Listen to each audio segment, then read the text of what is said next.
So this is one thing I was just thinking about, and I actually heard from a skeptic today. Is this idea that with like fMRI studies, they can kind of look in and check in at like neurons, and they can see like neurons moving a certain way, and they can like predict like kind of like what thoughts or decisions someone might make. So it seems like the like consciousness is just like totally determined by like the firing of neurons in the brain. So you talked a little bit about like the issue that it kind of comes with this theory, but specifically with like fMRI studies and such, like disproving like the soul and things like that. Like, how do you respond to that kind of counter argument? Well, it's just an ignorant statement. I don't mean to be mean spirited. We're all ignorant of a lot of things. I don't know much about stock market, but it's based on an ignorance of what's going on. Now, let me explain. Conscious states, like my thoughts, for example, are things to which I have private access.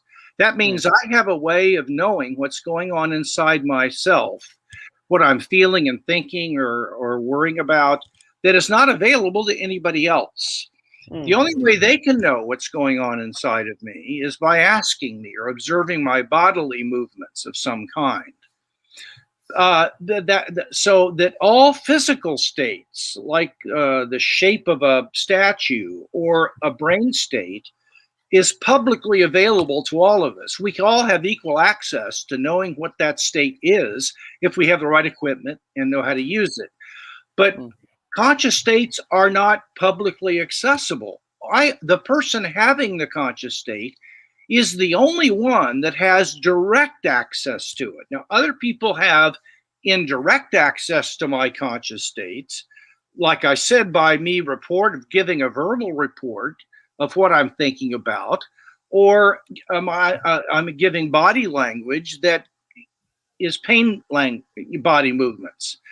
Now, what neuroscientists can do then? I mean, take rapid eye movement. What does rapid eye movement tell us? Well, it tells us a person's dreaming, right? How do we know that?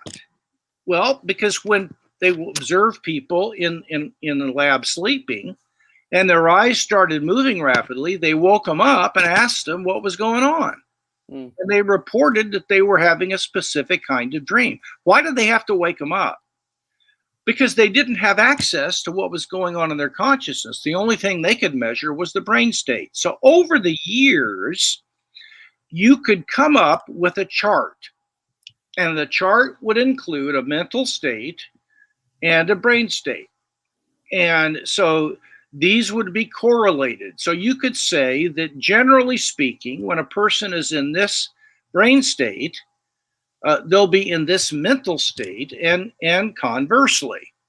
But now the question is, how would you be able to generate that chart? And there's only one way to do it. And that would be that you would register the brain states on the chart. And each time a unique brain state took place, you would have to ask the person what conscious state they were in.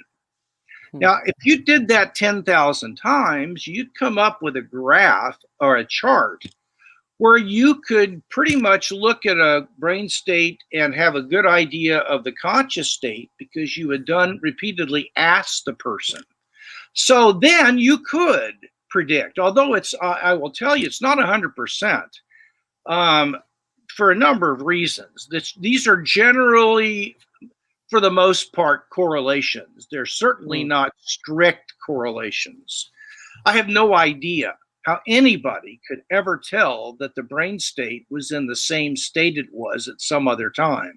There are billions and trillions of neurons that are involved. And there's no way that can be measured.